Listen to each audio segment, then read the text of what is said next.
apie tinginį. Blembački, sako, šįryt jau norėjau atsikelti, jau laiku. Nusprendžiau griežtai atsikelti 7 valandą. Nu, vat, ir atsikėliau 6 valandą 92 minutės. Kažkur girdėta.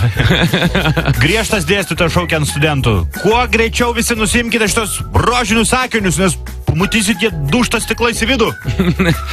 Dar vienas apie porą, kuri tik pradėjo neseniai susitikinėti.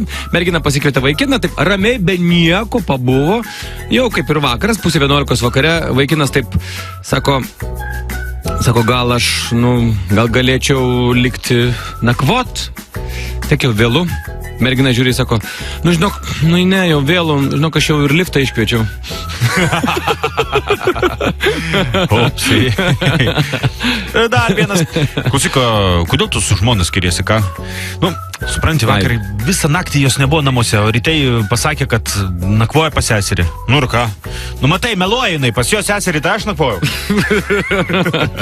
Dar vienas apie 2 draugelius, kurie kažką dirba ir vienas taip pakelia galvą, sako, Rimai, kaip yra angliškai ieškoti?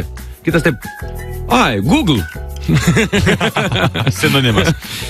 Klausykite, mieloji, jūs tokie nustebi, tu tiesiog gražėjate akise, sakykite man, gerbiamoji sąžiningai, kokia vat jūsų paslaptis, ką?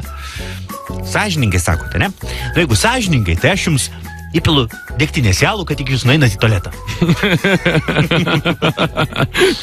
Toks bingeliškas. Motina, motina sako sūnui, sūnau, jau esi metuose žmogus, jau virš 30, tu bent kažką susiras, kažkokią moterį apsiženį, kiek tu gali ant mano galvos gyventi.